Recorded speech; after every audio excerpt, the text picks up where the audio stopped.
Having some trouble with my camera again. All right, hold on. Okay, so welcome. I'm Dr. Yasaka from Zion Law School. This is the free astrotheology course, and we are hopefully about to complete the lecture on St. Matthew. So we will begin on page 382. Y'all forgive me if y'all see me jumping and doing stuff like that.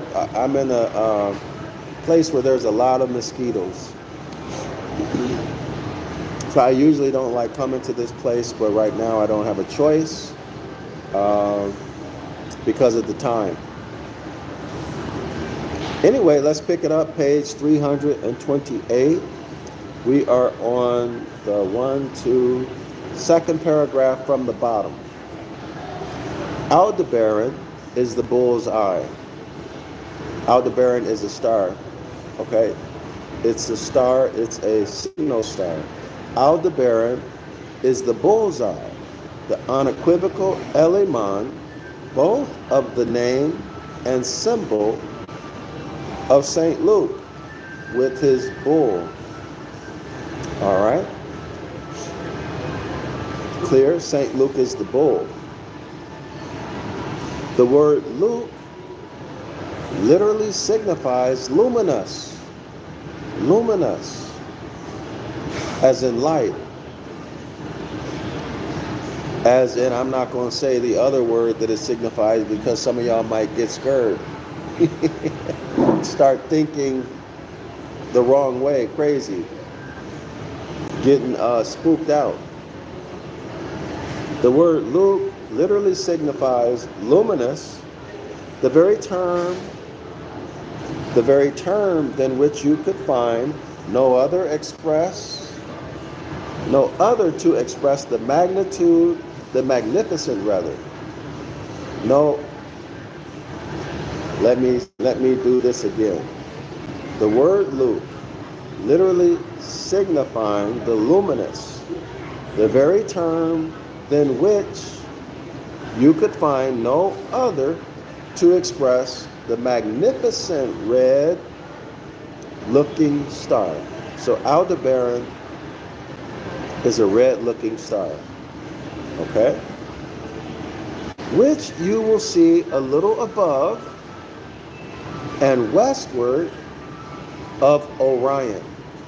So you'll see Aldebaran to the west of Orion, to the west and a little above Orion. You'll know it because it's a red looking star. So find Orion first, toward the west and a little bit above Orion, you'll see a red looking star, luminous star. That's Aldebaran. Okay?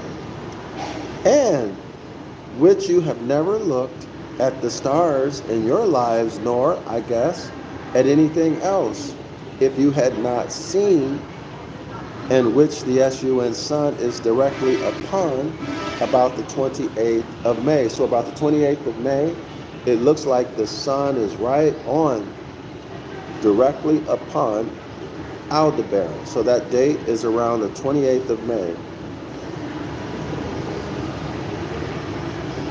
Okay, the 28th of May. So why are these dates important?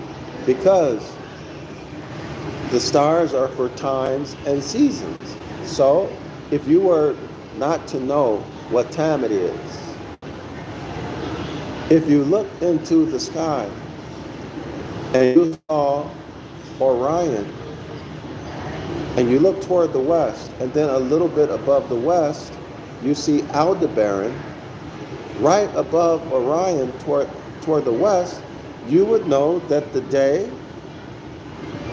is May 28th. Y'all see that? You know what time it is. Antares in the Scorpion.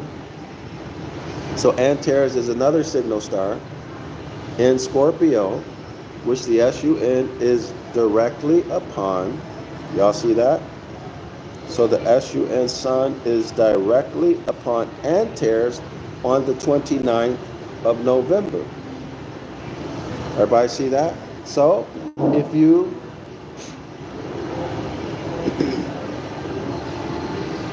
see the sun directly upon Antares, you know the date.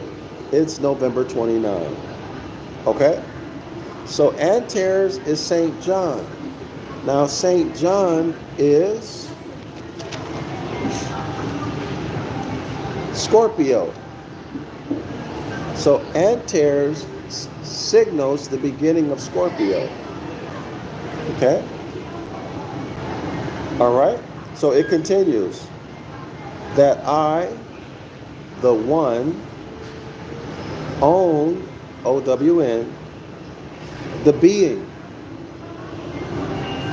S, that's E-S, S. Of course, S is the fire, right? This being the brightest of all. So Antares is the brightest star of them all. Okay, of the four signals. The disciple which Jesus loved, Aculas Romanes Appellant Parasyline, I guess that's Greek,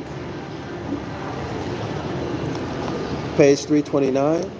The color, the apparent size, so color, apparent size, the geometrical figures, geo-earth, metrical measure, so the geometrical figures, which these four stars of the first magnitude presented to the eyes of the first observers of nature and would present to us still, ain't nothing changed. So they look the same eons ago as they do now. Nothing has changed. Their positions are still the same relative to one another. Had not our Christian priest, in a moral sense, listen y'all, in a moral sense, put out the eyes of the people. Y'all got that? Let me circle that.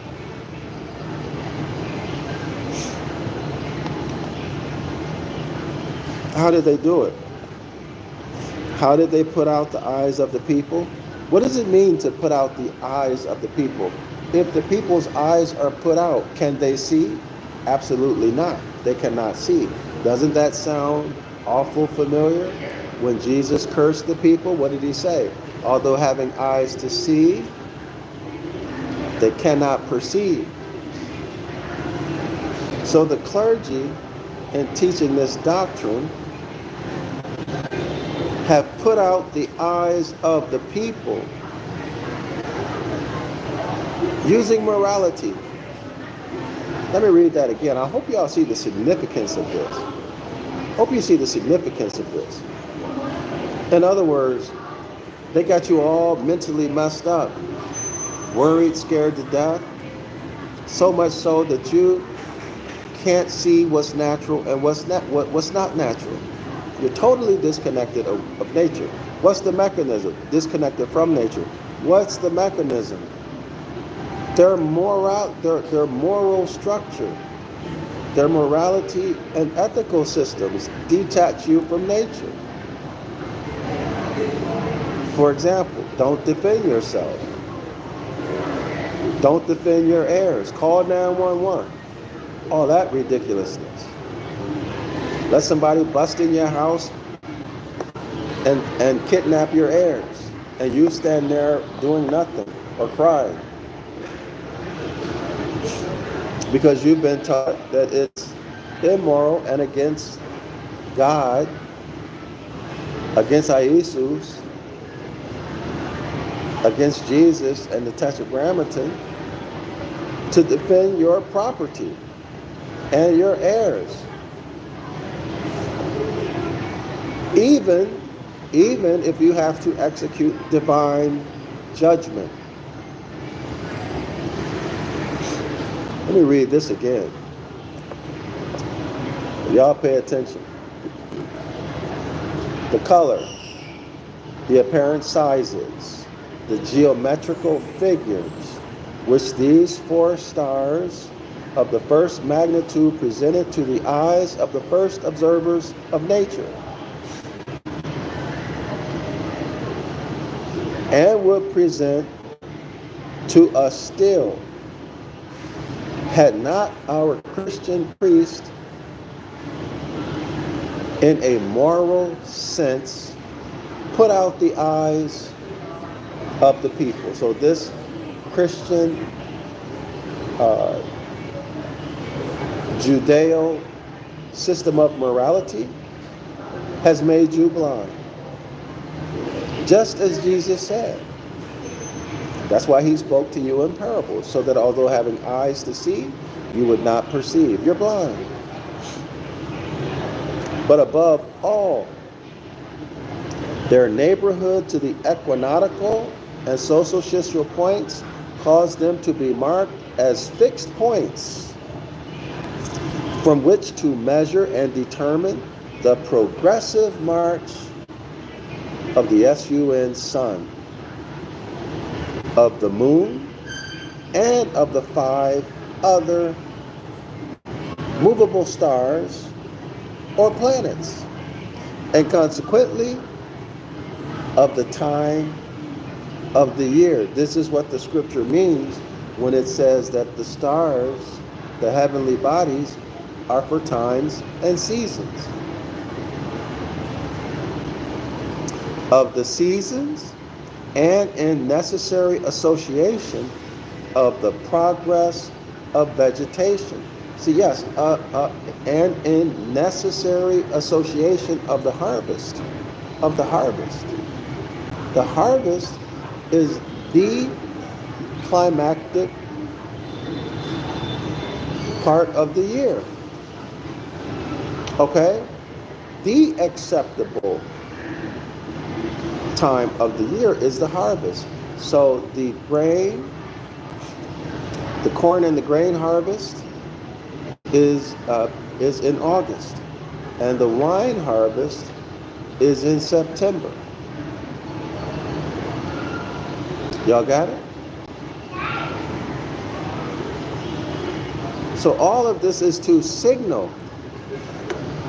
All of this is to prepare you and to signal when the harvest is going to be, so that whatever a man sows, that shall he also reap. Whatever you cultivate in the ground, your farm, that you shall also reap. So we need to have a clock. We need to be aware of the time so we can know what to do and when to do it and how to do it. Clear? All right? And in necessary association of the progress of vegetation, whatever a man sows, that he shall also reap. Right? Cultivation of heat and cold. You better prepare for the winter. You better do what you got to do while you're in the kingdom of the heavens, spring, summer, and fall. Particularly in the spring and the summer, you better prepare, because in the winter, you're going to be ASS out if you did not prepare, right? You better have your firewood and everything else you need to make a fire or to keep warm, either fire, clothing, etc. You better, food, water, okay? You better be prepared. And also to survive the heat. So during the summer, you need to have what? A cooling system. Y'all heard about our ancestors in the Moors in Europe, how they had how they used water to provide air conditioning, right? That's known. Our ancestors used water to cool the air. So if they were doing it in Europe, most certainly they were doing it in the Americas. So we had the technology to cool air and also to add fragrances, perfume to the air. And it wasn't toxic and it didn't pollute. It was all harmonic with nature. All of this is based upon timekeeping, and timekeeping is based on astronomy. Okay, so they used to call these books where we would get this information farmers' almanacs. All right, to be developed in the revolution of the quote unquote the acceptable year of the Lord. Let me read that again. Let me read that again, y'all. And consequently, of the time of the year, the seasons, and in necessary association, the progress of vegetation. Whatever man sows, that he shall also reap. You better cultivate in the spring, right? And maintain and irrigate through the summer so that you have a good harvest in the fall. You better make that wine so you have something to keep you warm and clean water to drink in the winter. Now remember, the reference point is North America with astrology, because we have 4 clearly defined seasons.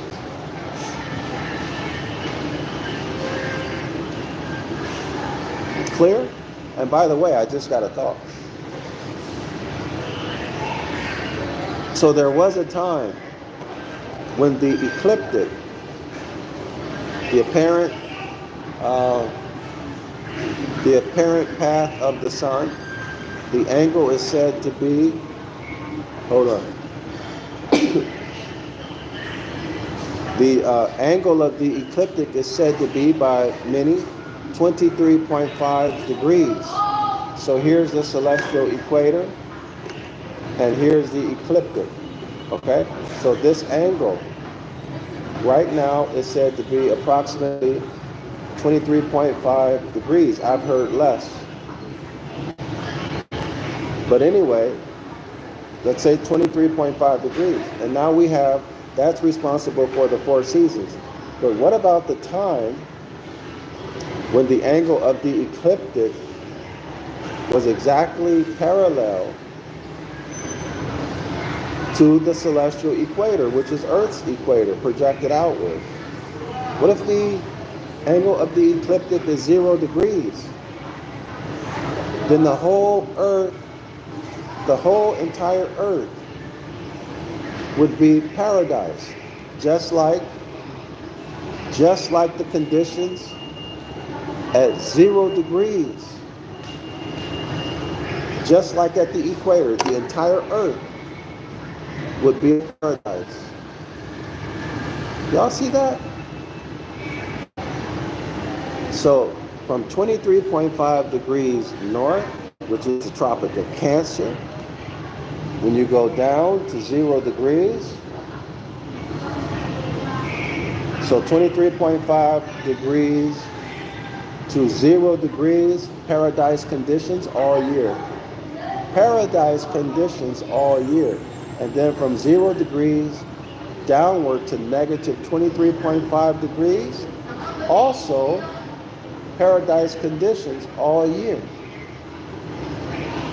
So in other words, there's no 4 seasons. So at one time on Earth, the ecliptic was at 0 degrees, and the entire Earth was a paradise. There were no 4 seasons. Y'all got that? And then something happened that caused the ecliptic to shift to its current position, which is 23.5 degrees, approximately, or so. Now, is that the cause of the mud floods? Is that the cause of the global flood stories? Is that the cause of the reconfiguration of the planets? Right? At one time, Saturn was much closer to the Earth. You could look up and see it, etc., etc.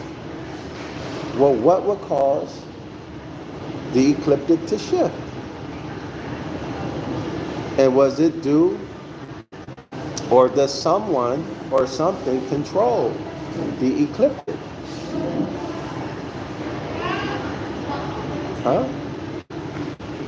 And what does this have to do with the 144,000 in the book of Revelation? I'll tell you the short story. The short story is that it's supposed to be, is it 144,000 years? I'll come back with it. I think it's projected to be 144,000 years before the ecliptic returns back to zero. Don't quote me on that.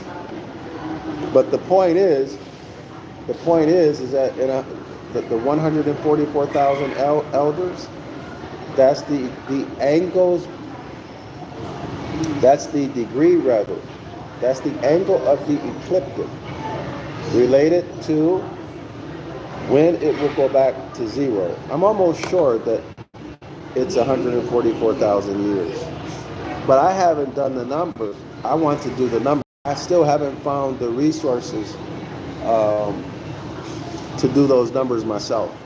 But I'm not the only one who knows this. Anyway, let's keep it going. Where are we? Okay. And consequently of the time of the year, of the seasons, and in necessary association of the progress of vegetation, of heat and cold, of winds and tempests. Okay, so the winds would be what? Especially those spring winds, the Holy Ghost, right? Those spring winds that are caused by the sun, the sun sun, the heat, the radiant heat from the sun going down, bouncing off of the surface of water, off of rivers and lakes, off of rocks, etc. Bouncing back, it hits them and then bounces back up. And now you have this heat, this hot air going up and hitting cold air, right? Which causes winds to blow. This is the Holy Ghost, the Holy Spirit, if y'all remember when we went through that. Okay? So winds and tempests, storms, and thus entirely of all phenomena of nature. Y'all got that? So all phenomena of nature is due to the motions, the movements of the stars, let's say the heavenly bodies, in relation to one another and their energetic effects on planet Earth. This is what causes weather, according to this author, okay? All phenomena of nature, that would include life. That would include life to be developed in the revolution of quote unquote the acceptable year of the Lord. So the acceptable year of the Lord begins with the first Zodiac sign and ends with the 12th. And then the cycle repeats itself. It begins with the first and ends with the 12th. The acceptable year of the Lord. All right? Now, of course, I'm getting eaten up by mosquitoes on my ankles. And now that's going to vary on different calendars, right? But the sun entering into each zodiac sign or each constellation, that doesn't vary. That's always the same. Okay? So a natural year is different from a calendar year in many cases. Okay, y'all? So the present year is, the year begins in January. So that's based upon what? That's artificial. That's not natural. Okay, so that's, in the U.S., that would be a fiscal year. So Jarek Duca says hello from Philippines.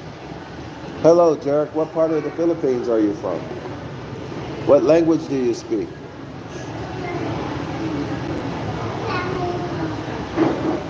Jarek, what city do you live in the Philippines? These 4 royal stars. And what language do you speak? What's your native language? These four royal stars, therefore, oh, you're from Mindanao. Where in Mindanao? What language do you speak?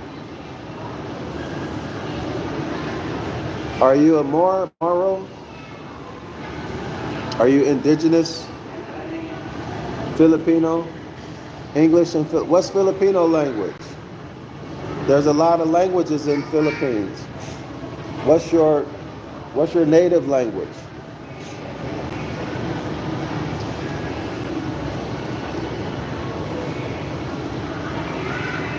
So I'm Muslim. So are you Moro? What language, what's your native language where you're from? I know Philippines very well.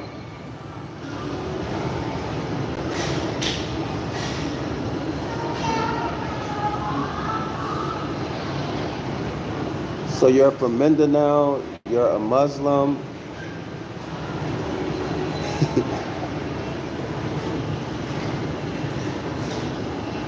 Okay, you don't want to tell me? All right.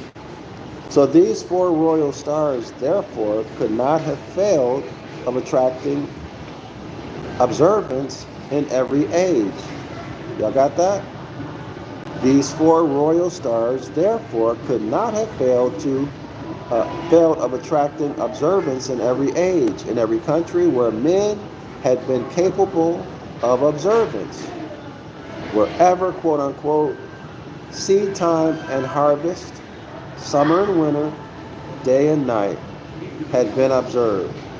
Y'all got that? So that has to be in the north. Okay? That has to be in the northern hemisphere. Okay? So here in Southeast Asia, they only have wet and dry season. They don't have winter.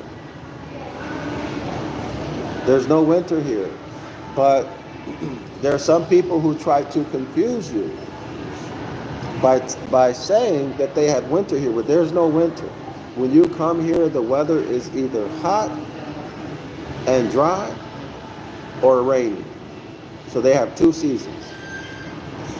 Okay? In Poland, in Central and Eastern Europe, they just have winter. Well, I guess I couldn't say winter. I don't know. They have a time when the snow melts, but it's definitely not springtime because it's not so cold, but it's still cold, like in the 60s, 50s or 60s to me, maybe 70s. But it's not spring because you don't get the spring showers. And it's not summer because it's not hot. Okay, so it's not clearly defined seasons, at least in my opinion. And then, of course, other places on the planet, it's just straight winter. Right?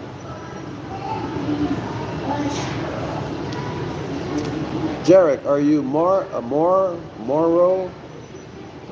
What's your native language?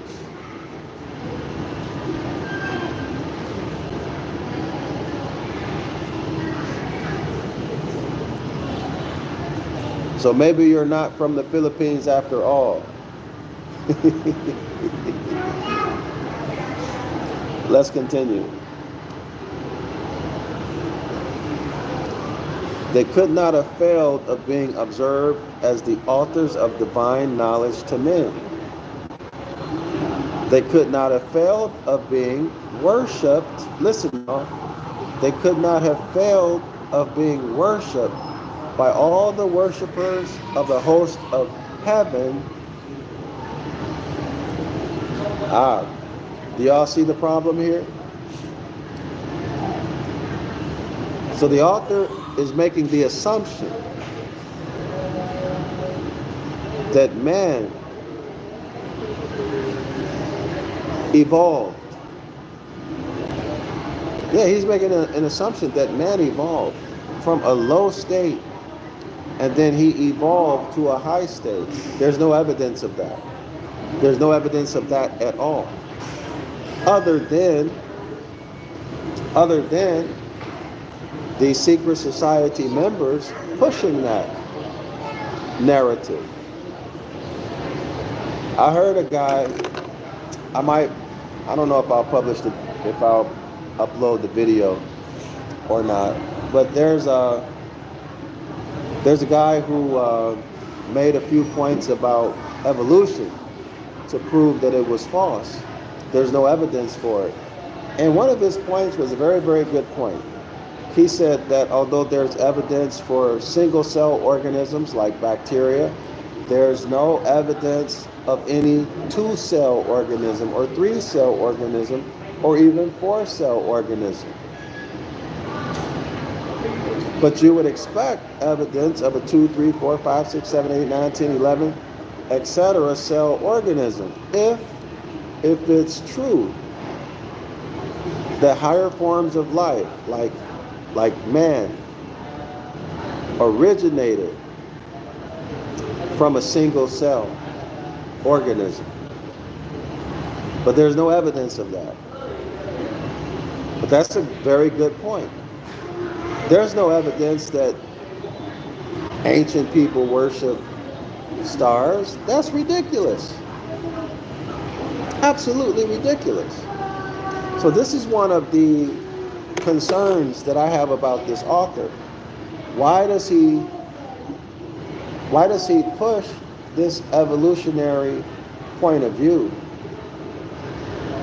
Y'all see it? There's no evidence that man evolved from nothing.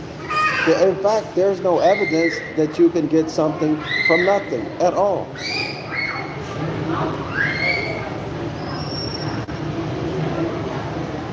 Period. And the likelihood of complex, of simple, the likelihood of the formation of even molecules, the probability is so astronomical that it's not even possible. Scientifically, you can't even take it seriously. Which is why these evolutionists say you need to have billions and billions and billions of years for it to work. Right? Because of the greater the span of time, the more likely that probability will occur. Y'all get it? But it's a bunch of BS. So I really take issue with this author on points like this. Now, I don't know if that was just his state of mind, because y'all, this is when Darwinism around that time, evolution, and all of these things were being pushed. Right? That's when they were really being pushed. I don't know the exact year that Darwin published his book. Or I also don't know if that theory was already out there and Darwin just put his name on somebody else's work. Who knows? We don't know. But I do know this. I would never worship a star, worship the moon. That's like stupid. Would you worship a star or a moon? No intelligent person would worship a star or a moon. So the author is making an assumption. So I have to criticize the author on this point. On these critics, I have to criticize the author for the times that he has promoted evolution. Y'all follow me? There's just no evidence of it. So they could not have failed of being worshipped by all worshipers of the host of heaven. I disagree with that completely. I completely disagree with it. I've never seen one person in my life, and I know I would definitely not worship any star. I mean, that's ridiculous. That's like worshiping a tree. All right? I don't know anybody who worships stars or the moon. Okay, so he continues, as they are at this day in the Church of Rome.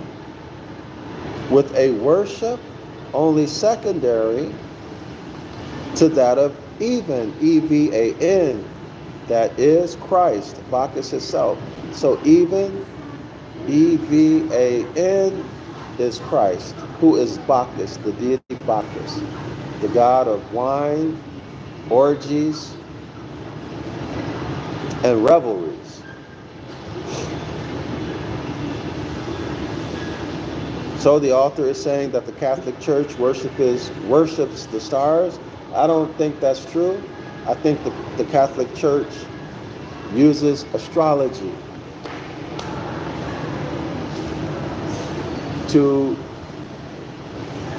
it uses astrology in a very negative way, in a dark way, okay?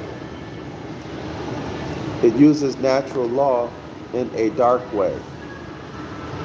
They could not have been honored with any honor heterogene to that of the four holy evangelists.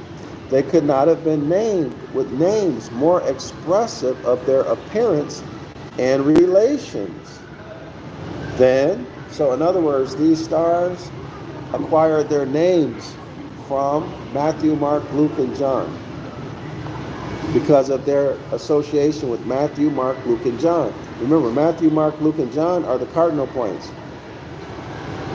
Okay, so the equinoctial line, spring or vernal equinox, fall or autumn equinox, and then the solstitial line, summer equinox and winter equinox. So those stars,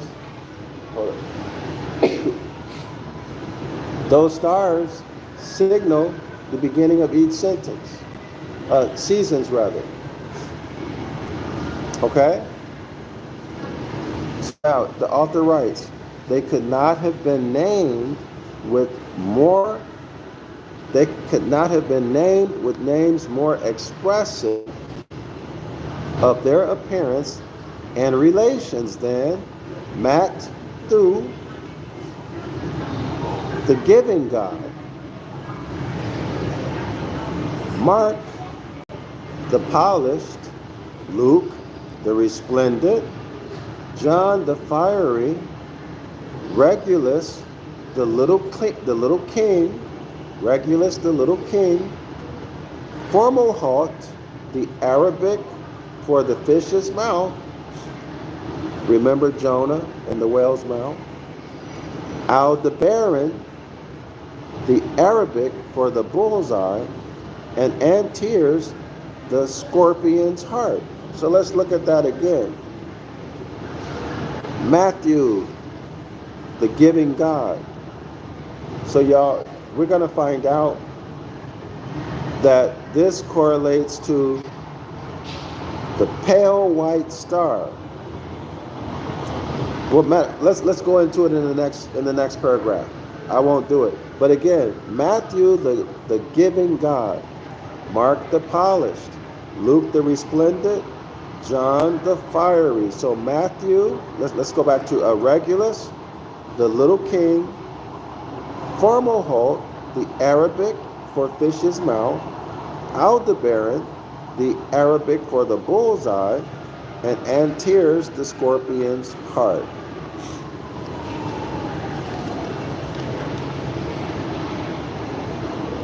Give me 1 second. So Regulus, which is Saint Matthew, or Coriolanus, the heart of the lion, which the sun enters about July 2nd and leaves about August 23rd, when the earth begins to give her fruit. And this star gets the name of Saint Matthew's, Matthew, which is most literally, look y'all, the sun, the S-U-N sun, the gift, G-I-F-T, the God. Okay, I got that on page 328. Go back to page 329. So Matthew, the giving God, the God that gives gifts. What gifts? Well, the harvest. The harvest is coming after July, right? So, well, in August rather. See, it leads. So Regulus enters the heart of the lion on July 2nd and exits Coriolanus, which is Leo the lion, on August 23rd. So we're already in the corn and wheat harvest. Y'all see it? So Mama Earth gives her abundance, gives her harvest. So therefore Matthew is the giving God. The S-U-N son, the gift, the God. Okay, Mark is the polished. So when we go back to page 328, Fomalhaut in the fish's mouth, Jonah in the whale's belly, swallowing the water which is effused from the urn of Aquarius of January, is the Saint Mark. That word Mark literally signifying the polite or shining one. Y'all got that? So we look down here back on page 329, Fomalhaut, the Arabic for the fish's mouth. Y'all got it? Luke, the resplendent. So let's find Luke. Okay, so here we are.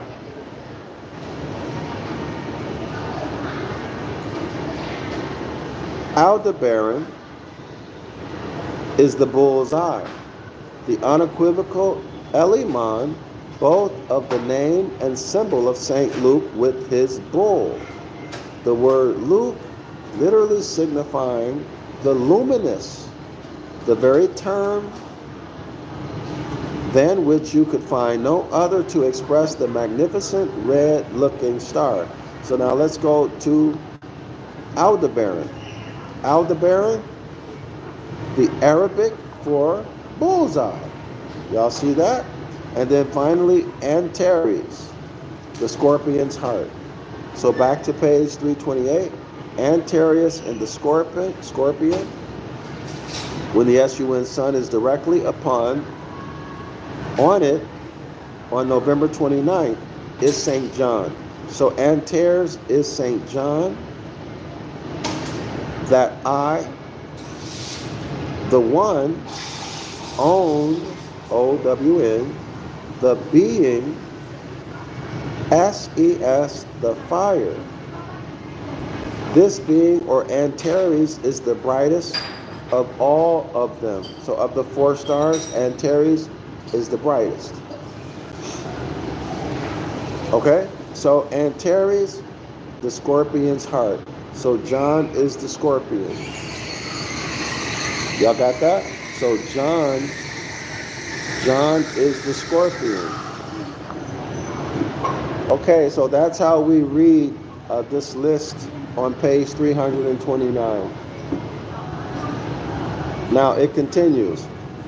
Next paragraph, which are the names upon the celestial globe. So the celestial globe is just a mechanical reflection or imitation of all of the heavenly bodies. A man-made imitation of all the heavenly bodies. Which are their names upon the celestial globe are absolutely less expressive than the names Matthew, Mark, Luke, and John. 2 of them, i.e. the stars Luke and John, are red. So Luke and John are red. And the other 2, Matthew and Mark, are white or pale looking. Y'all got that? So the stars for Luke and John are red. And Matthew, and the stars for Matthew and Mark are white or pale looking stars. Clear?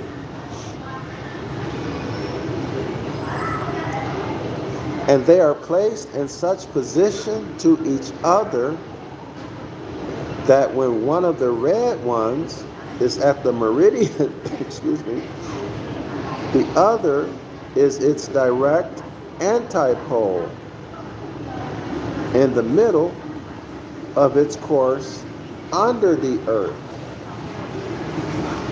So that would be in the southern part of space.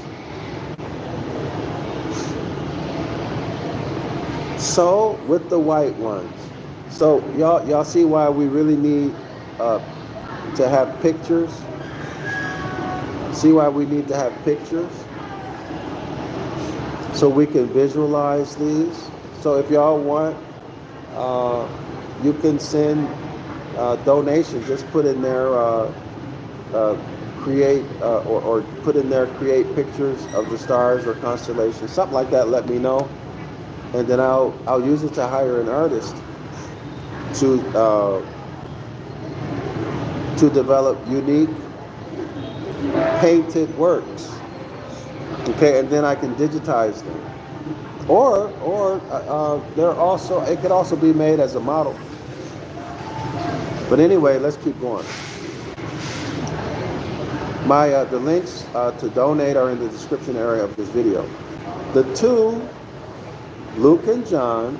Now remember, Luke and John are the red stars. Matthew and Mark are white or pale looking stars, okay? So the two, Luke and John, are placed near the color of the equinoxes. So spring equinox, fall equinox. And so here you would see the stars for Luke and John next to the equinoxes, okay, y'all? And these are the red stars. Clear? And then it says, and were considered as sentinels to keep guard, separating the long days from the nights. So the long days would be over here, the spring or vernal equinox. Because remember,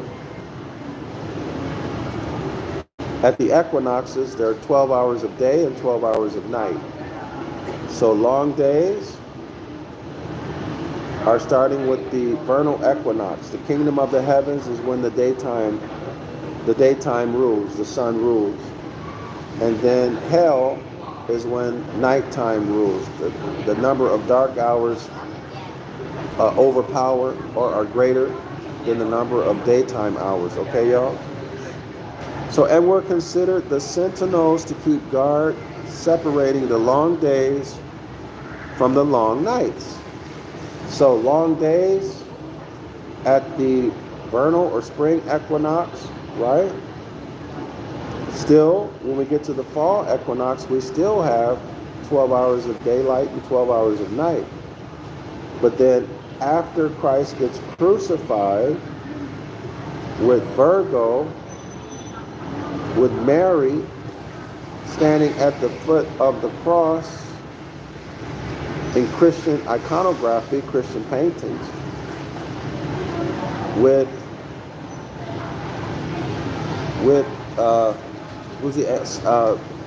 Michael the Archangel standing at the foot, a little bit below the celestial equator, and then Michael the Archangel accompanies Jesus down to hell, which is the winter solstice, which is the day of the year that has the most or the longest night, the shortest number of daylight hours, and the longest number of nighttime hours. Y'all got that? I'm speaking culture to you guys right now. I'm speaking to you the culture of the Moors. This is the culture of the Moors. It's not something far away. This is something all of our ancestors, this was common knowledge at one time, before the Catholic Church took control. Common knowledge. The same way y'all look at y'all Jesus and your religious doctrine, what I'm talking about right now was the same thing. Everybody knew it.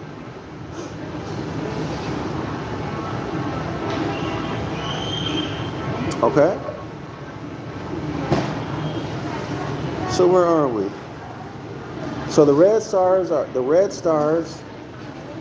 Luke and John, are sentinels that are placed near the equinoctial points, or what would these be?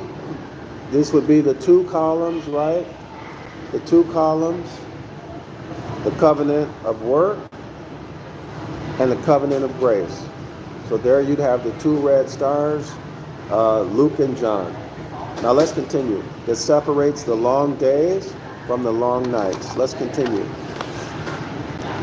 The two, Matthew and Mark, which are Regulus and Fomerholt, guarded the limits of the sun's heights and lowest parallels of declination, winter and summer.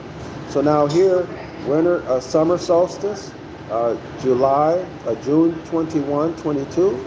Winter solstice, December 21, 22. So the white or pale stars, Regulus and Fomerholt, guarded the solstitial line. This is the solstitial line. Is that clear, everybody? So Luke and John are sentinels or soldiers placed at the columns. So this is the column of the vernal equinox. This is the equinoctial line. This is the spring equinox. This is the column. And this is the autumn or fall equinox. And this is the column. So this is the covenant of grace in the fall and the covenant of work in the autumn. This is where the two red stars are referred to as sentinels or guards that guard the long hours of the day. Let me get it exactly the way he says it. Okay, so these sentinels who keep guard, separating the long days from the long nights, okay? Now, if we put these two together, this is the solstitial line, this is the equinoctial line. Y'all see it's a cross, right? This is what you see on the Christian churches, this cross. Okay? If you see a circle at the top, that's the circle of the sun. All right? So at the solstitial line, Regulus, this is the vertical line. So we find Regulus and Fomerholt here guarding the sun's highest point from its lowest point. So Regulus and Fomerholt are guarding the Christ, the higher self, and the devil and Satan, the lower self. These are the pale, the white to pale stars. Y'all see that? Y'all see that?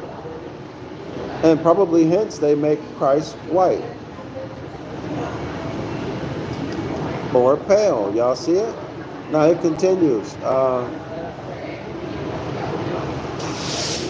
As Matthew's is the longest gospel, and Mark's the shortest gospel. Y'all got that? Matthew is the longest gospel, and Mark's the shortest gospel. Luke's and John's, like spring and autumn, are about the same. Y'all see the correlation? See the correlation to nature? How many months are dominated by the sun? I think it's 7. So that would be 7 months in the kingdom of heaven. So Mark is the longest, right? Mark is the longest gospel. That would mean 5 months in hell, because there's 12 months in a year. Y'all see it? So therefore, Mark is the longest gospel. I'm sorry, Matthew is the longest gospel. Matthew is correct. Matthew is the longest gospel, Mark is the shortest gospel. Why? Because there are 7 months that are dominated by the sun. Beginning in March, right? March 21, 22, beginning of spring, going all the way to September 21, 22. Okay? 7 months. I believe that's 7 months. And then after that, we go through winter. It's 5 months. And the seasons, spring and autumn, are about the same length. Saints they are. That name literally signifies what the rays round their heads pictorially signify. They are sons. Y'all got that? So saints signify rays. That sounds like the hollow, right? Rays around their heads signify they are sons. S-U-N, sons. Now, sirs, with most certain historical knowledge, seconding these astronomical demonstrations. So here he's going to give us some history that seconds or cosigns, supports, okay? Cosigns. First, that the bishops of the Egyptian idol Serapis, that's O-Serapis, Osiris, and Apis, drop the O, you get Serapis. The Egyptian idol Serapis, in the time of Emperor Adrian, were called bishops of Christ. Were called bishops of Christ. Well, Christians call Jesus Christ. And they call their clergy bishops and cardinals, as in cardinal points, winter, summer, spring, and fall. But the Egyptian deity, Osiris, who is Serapis, during the time of Emperor Adrian, well, they were called bishops of Christ. Second historical fact, that the sign or sacred symbol of that idol of Serapis was the sign of the cross. The sign or the symbol of Osiris, who is Serapis, the Egyptian deity, was the cross. So the Christian cross ain't new.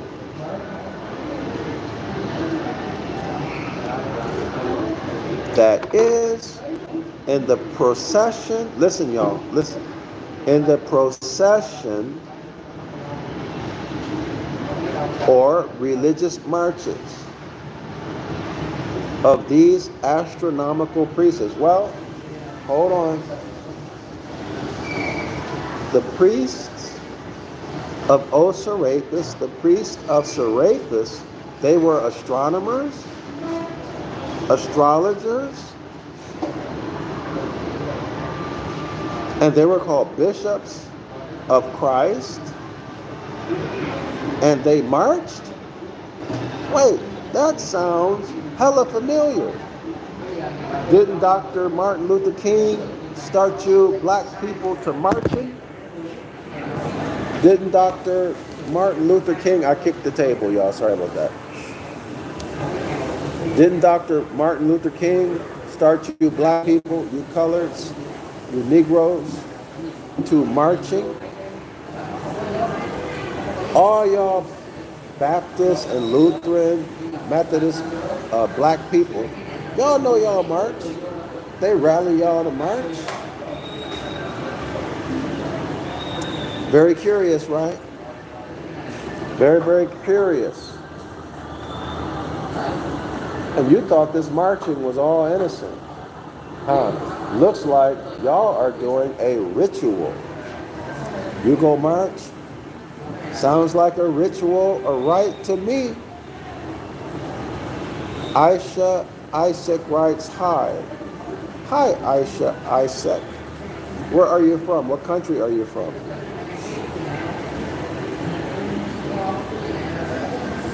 Listen, y'all. All right. Listen, y'all. Listen. Historical point number 2.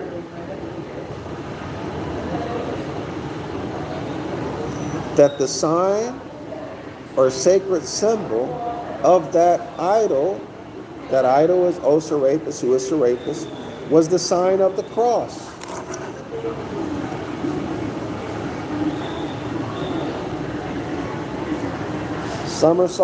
The solstitial point, summer solstice, winter solstice. Christ, higher self, the devil and Satan, lower self. Okay, why Satan? Because Christ and the devil are on the opposite end of the same line, but they share the same nature. In other words, you are the Christ and the devil depending on how you live your life, the decisions that you make, your behavior. Okay?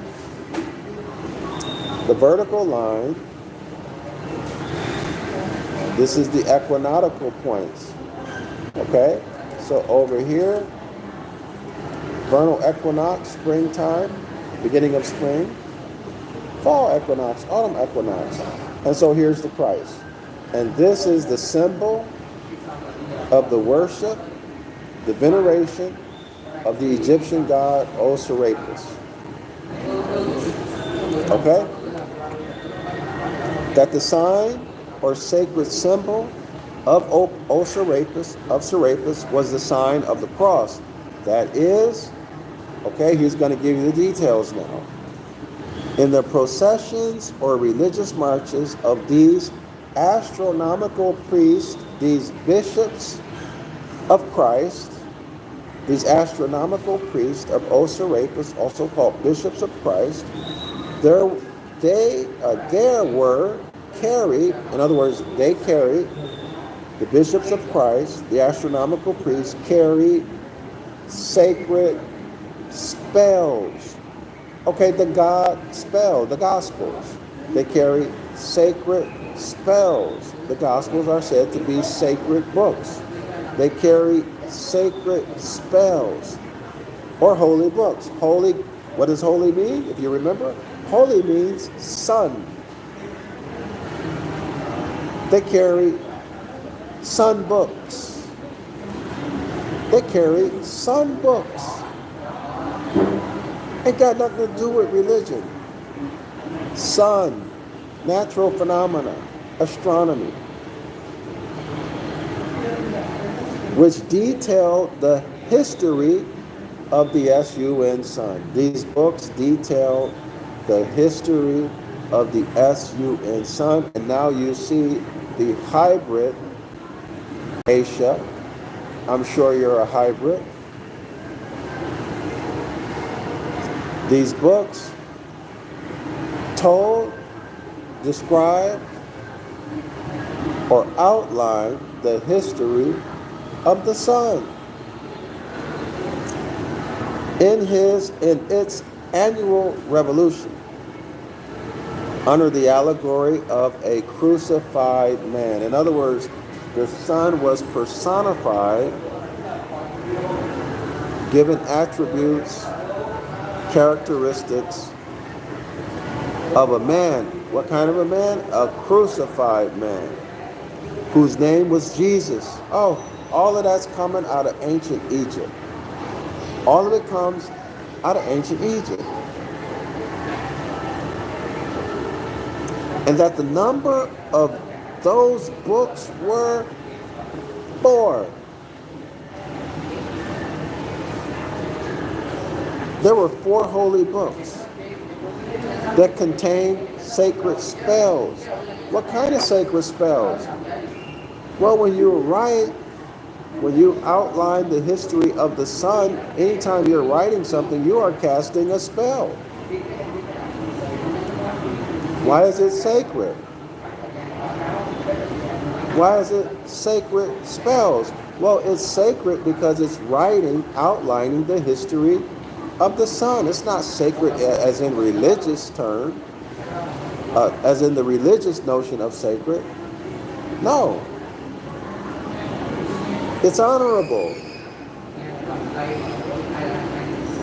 It's writing nature. That's all. Spells. Not in a negative way that you know of. They just outline the history of the sun. They cast it every time you write a sentence or text something or even say something in words, you're casting spells. These holy books, why holy? Because they discuss the history of the sun. And there are many suns. All of the stars are suns, S-U-N, suns. So in other words, these books were about the history of the universe. The history of the universe. That's all nature. That's not religion. No religion.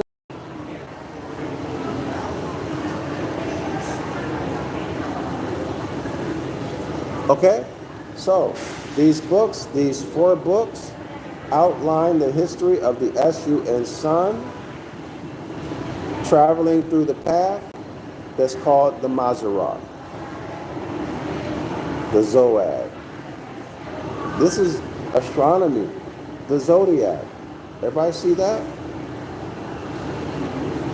Clear? Our ancestors recognized 48 constellations, the 12 zodiac signs, and then each of the 12 zodiac signs had 3 constellations in their neighborhood next to them. Total 48. All right? And the number of those books was 4, and that the name of those books were none other than the equivalent of the 4 Gospels.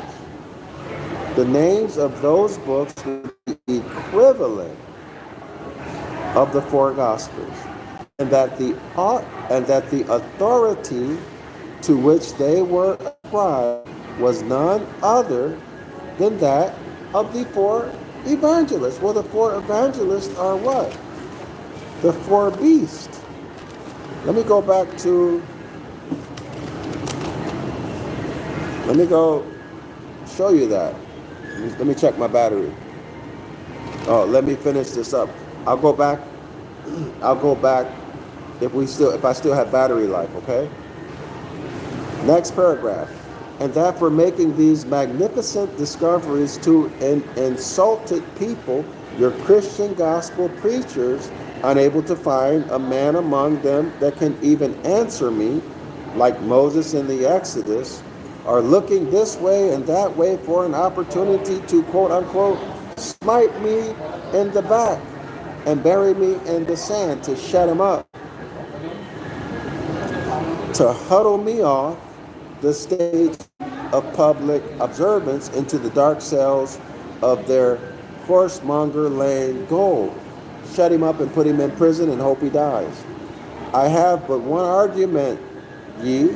If there dwells a noble nature in you, let him not do it. If you're noble, don't lock him up. Don't lock him up and then create conditions for him to die. But of course, they're not noble. The whole purpose of them locking him up is to kill him. Now let's go back and try to find these 4 evangelists, which are the 4 wild beasts.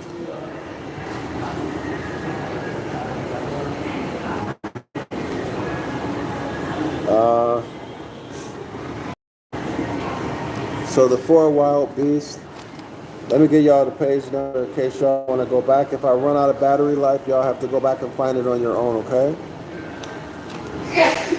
So the 4 wild beasts, the 4 evangelists. Oh, where are they? Well, it's in this chapter, y'all.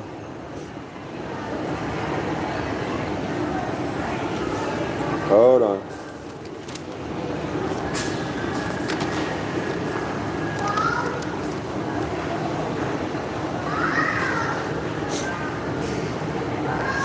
About that. Y'all see I'm not feeling well.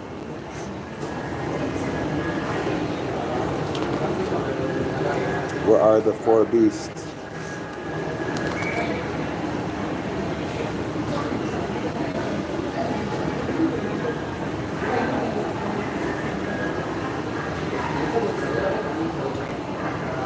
So the eyes are, okay, so the royal beast looks like it's on page 324.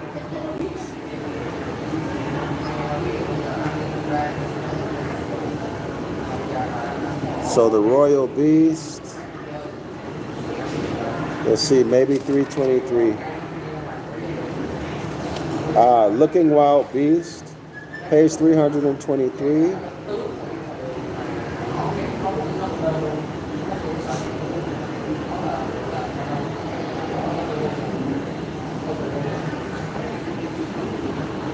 Yeah, page 323. A brute beast could quite as easily write a gospel as a rational man could believe one. So I'm in the right neighborhood. Here we are. I believe this is it. Okay, so page 323. He was supposed to have invented letters. If so, he certainly invented the two beasts. No, that's the two best. I thought it was beast. Okay, so here we are, Aries the ram. Let's see. So Leo the lion. Of course, Scorpio. And of course, the bull. But I'm looking for the actual phrase. But anyway, y'all, I'm going to go. It's somewhere around between page 323 and 324 or 25. But it's the same animals, the royal beast. The scorpion, the bull, the man,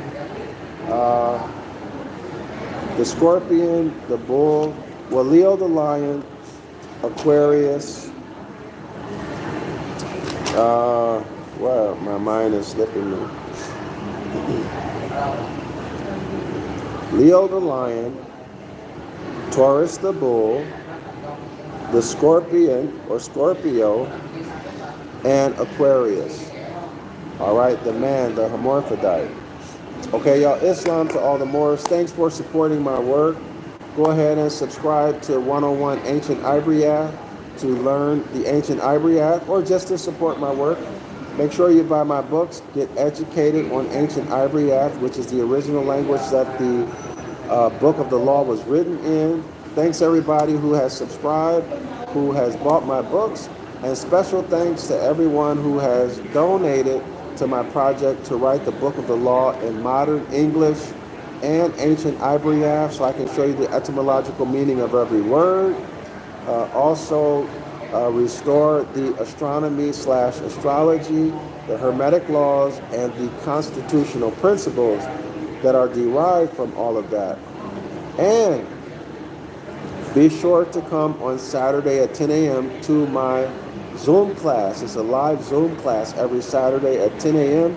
Eastern Standard Time. If you want to get an idea of the content of the Book of the Law that I'm going to write, also the format of it, look in the description area of the video, and then also look at some of my books on my website, or you can look at them on Amazon. You can look inside or buy them. All right, that'll give you a good idea of how the book will be written. Islam to all the Moors, and Shalom. We have completed the lecture on St. Matthew. Next class, we will begin the lecture on the Redeemer. So we've completed the lecture on St. Matthew. The next class, we will begin the lecture on the Redeemer. Shalom and Islam.